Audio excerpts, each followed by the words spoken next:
ඉතින් ඔය තමස් සුබ උදෑසනක්. ඉතින් ජපානයේ සුන්දර ලස්සන දර්ශනයක් ඉතින් දකින්න හම්බුණා. ඉතින් මේ ඉතින් උදෙන්ම මේ දර්ශනේ ඉතින් දැක්ක ගමන් වාහනෙන් බැස්සා. ඉතින් මට ගන්න කියලා හිතුණා. ඉතින් මොකද ලස්සන ස්ථාන ලස්සන වීඩියෝ ඔයගොල්ලන්ට පෙන්වන්න එක ඉතින් මගේ යුතුයකමක් කියලා මට හිතුණා. ඉතින් මගේ ආදරණීය ප්‍රේක්ෂකයින්ට ඉතින් ඇත්තටම බොහොම ලස්සන අලංකාර තැනක් ඔයගොල්ලෝ පේනවා.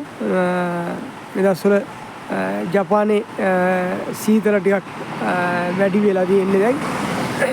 අද නම් සීතල ටිකක් උගරම වැඩි. ඉතින් ඒකකින් පළාතෙන් පළාතට වෙනස් වෙනවා. පින්න පළාතේ නම් සීතල වැඩි දැන් හිම කටේ තව ටික දවස් ඉතින් බලන්න වතුර පාරේ ඉතින් ඇත්තටම හරිම නිස්කලංක තැනක්. හරිම ලස්සනයි. ඉතින් ඇත්තටම මේ දර්ශනේ ඇහැට දකින්නකොට මට හිතුණා වීඩියෝ එකක් අරගෙන ඔයගොල්ලොන්ට පෙන්වන්න ඕන කියලා. ඉතින් හරිම ලස්සන තැනක් පේනවනේ.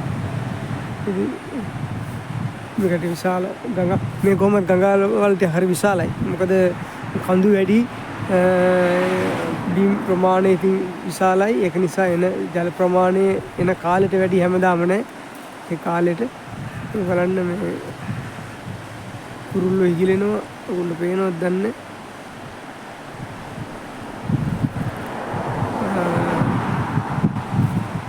ලංකාවේ නම් පිළිහුඩුව වගේ අර මාළු අල්ලන කුරුල්ලෝ జాතියක්. මේ නම එකකින් දන්නේ නැහැ මම හරියට.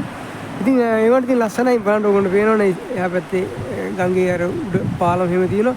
අර කඳු වල එහා පැත්තේ තියෙනවා මීදුම. අද මීදුම ටිකක් තිබුණා හරිය මෙහෙ. දැන් චුට්ටක් අවු වැටෙනත් එක මීදුම ටික අඩුයි. සීතල නම් ඒ විදිහම තමයි. සීතල වැඩි. ඉතින් හරිම ලස්සනයි. ලස්සන තැනක් ඉතින් ඒක නිසා වීඩියෝ කරලා ඔයගොල්ලන්ට පෙන්නන්න හිතුණා ඉතින්.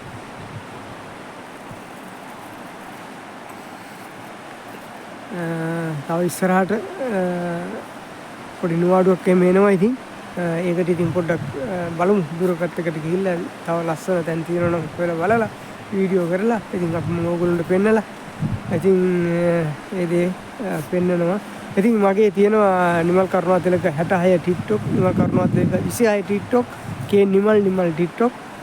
එතකොට මගේ YouTube channel එක තියෙනවා නිමල් කරුණාතිලක 42.7.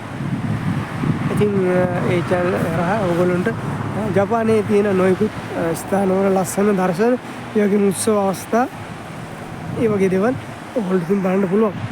එහෙනම් නැවත දවසක අපි හමු වෙමු.